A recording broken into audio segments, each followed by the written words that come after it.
Hello friends, तो आज के सेशन में आपका स्वागत है। और आज की कक्षा बीपीएससी टीआरई 4.0 के लिए बहुत ही महत्वपूर्ण होने वाली है।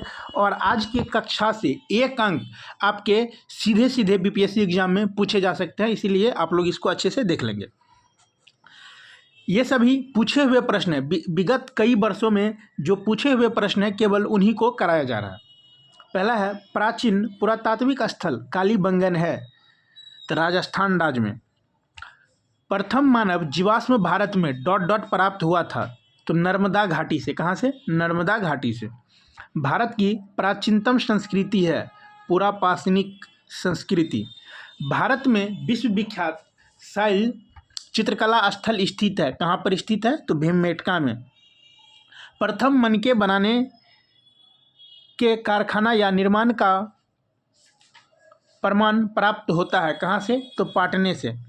चिरांदपुरा स्थल पर प्राचीनतम के अवशेष मिले हैं नवपाषाणिक संस्कृति से। जिस काल में कृषि कर्म का प्रादुर्भाव हुआ है वह कहलाता है नवपाषाण काल। दमदमा पुरास्थल स्थित है। कहाँ पर स्थित है? तो उत्तर प्रदेश में स्थित है। भारत में पशुपालन एवं कृषि के प्राचीनतम साक्ष्य प्राप्त हुए हैं। कहाँ से? मेहरगढ़ से। इसको पूछे जाने की पूरी संभावना है।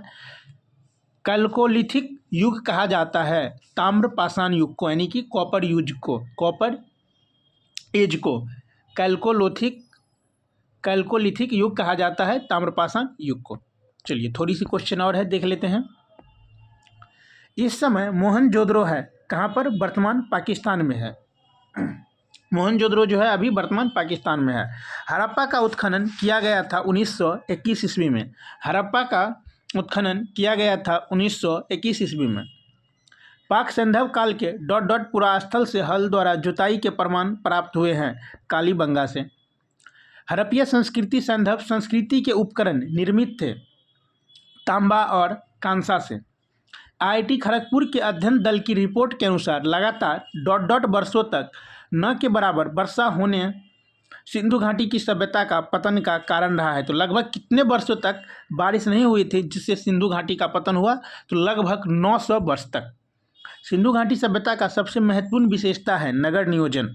सिंधु घाटी की सभ्यता की प्रकृति कैसी थी? तो नगरीय थी।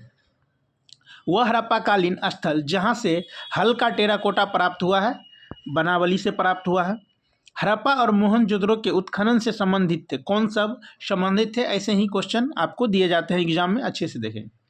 हड़प्पा और मोहनजोदड़ो के उत्खनन से संबंधित थे राखालदास बनर्जी, आर.डी. बनर्जी, दयाराम सहनी, के.एन. दीक्षित तथा M.S. वत्स। हड़प्पा बंदरगाह है लोथल। हड़प्पा बंदरगाह कहाँ है? तो लोथल में। सिंधु सभ्यता से संबंधित पुरातात्विक स्थल लोथल नदी के तट पर स्थित है। तो भोगवा नदी के तट पर। कहाँ पर स्थित है? भोगवा नदी के तट पर। हड़प्पा में एक उन्नत जल प्रबंधन प्रणाली का पता चलता है धौलावीरा में। कहाँ से पता चलता है? तो धौलावीरा से। हड़प्पा में मिट्टी के बर्तनों पर सामान्यतः उपयोग हुआ था किस रंग का? तो लाल रंग का। याद रखेंगे। सिंधु सभ्यता युग के अंतर्गत आती है। तो आज ऐतिहासिक काल के अंतर्गत सिंधु सभ्यता आती है। तो बहुत ही इंपॉर्टेंट क्वेश्चन आपको कराए गए हैं और आपका ज़्यादा समय न लेते हुए केवल रिवाइज आपको यहाँ पर कराया जा रहा है कि आप लोग, जिससे कि जो भी क्वेश्चन आप पढ़ रहे हैं उसको अच्छे तरीके से रिवाइज किया जा सकता है और आप बीपीएससी टीआरई 4.0 में अच्छे अंक प्राप्त कर सकते हैं। तो इसी के साथ मिलते हैं फिर नेक्स्ट वीडियो में। जय हिंद।